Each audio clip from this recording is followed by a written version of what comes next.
तो hello guys, जैसा कि आप सभी जानते हैं हम लोग केमिकल काइनेटिक्स के एक्सरसाइज क्वेश्चन कवर कर रहे हैं। तो आज हम कवर करने वाले हैं एक्सरसाइज का क्वेश्चन नंबर 6। तो देखिए क्या बोल रहा है question number 6। A reaction is second order with respect to a reactant. एक रिएक्टेंट के रिस्पेक्ट में एक रिएक्शन है जो कि सेकंड ऑर्डर की है। How is the rate of reaction affected if the concentration of the reactant is. तो बताइए, अगर आप उस रिएक्शन की अंदर रिएक्टेंट की कॉन्सेंट्रेशन को बदलते हैं तो रेट पर क्या चेंजेस आएंगे, रेट आपका कैसे अफेक्ट होगा।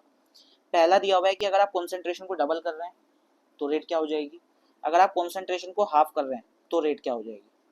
तो दोनों केसेस को करते हैं। सबसे पहले आपको बोला हुआ सेकंड ऑर्डर की रिएक्शन है, आ रिएक्टेंट बोला यानी कि एक रिएक्टेंट। तो अगर आपको इसका रेट लिखना हो अकॉर्डिंग टू रेट लो तो कैसे लिखेंगे, अकॉर्डिंग टू रेट लो आप लिखेंगे आर इज इक्वल्स टू के यानी कि रेट कांस्टेंट, और एक ही रिएक्टेंट दिया हुआ है जिसको मैं आर बोल रहा हूँ, या आप एक काम करो एक्स बोल लो ताकि दोनों आर में कंफ्यूजन ना हो। तो मैं बोल रहा हूँ एक्स, और सेकंड ऑर्डर की है तो पावर में क्या आ जाएगा 2। ये तो हो गया क्या, उस सेकंड ऑर्डर की रिएक्शन का रेट। अब मुझे फर्स्ट क्या बोला हुआ है, अगर मैंने उसकी कॉन्सेंट्रेशन को क्या कर दिया, डबल कर दिया, यानी कि जो x है, ठीक है, वो कितनी कर दी इस बार 2x। तो जो मेरी रेट होगी बताओ क्या हो जाएगी, कितना अफेक्ट होगा रेट। तो मैं बोल रहा हूँ कि जो मेरी रेट होगी वो आर डैश बोल रहा हूँ, R dash is equal to हो जाएगी के 2x की कॉन्सेंट्रेशन, 2x कॉन्सेंट्रेशन में आ जाएगा और पावर में क्या आ जाएगा 2।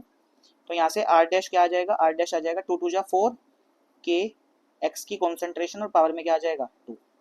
और इसको मैं बोल रहा हूँ इक्वेशन फर्स्ट और इसको मैं बोल रहा हूँ इक्वेशन सेकंड।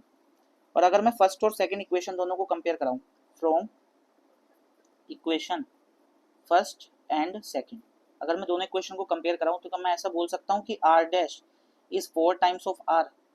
क्यों, क्योंकि इतना जो ये हिस्सा है, देखो इतना जो ये पार्ट है वो किसके बराबर है, सेम इसकी तो है, ठीक है ना।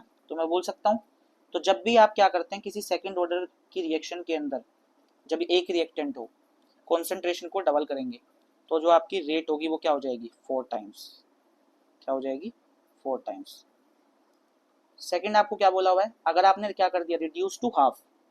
सेकंड आपको क्या बोला हुआ है, अगर आपने क्या कर दिया रिड्यूस टू हाफ, यानी कि x जो थी उसको आपने क्या कर दिया x/2 कर दिया। तो बताओ रेट कैसे अफेक्ट होगी। तो इस बार मैं बोल रहा हूँ आर डबल डैश, तो आर डबल डैश क्या हो जाएगा k, ठीक है, x/2 और पावर में क्या आ जाएगा 2। तो यहाँ से आर डबल डैश क्या आ जाएगा, आर डबल डैश आ जाएगा मेरा k, और 2 2 जा 4, और इस बार अपॉन में है तो 1/4 लिख लूँ उसको मैं, और यहाँ पर x की कॉन्सेंट्रेशन और पावर में क्या आ जाएगा 2।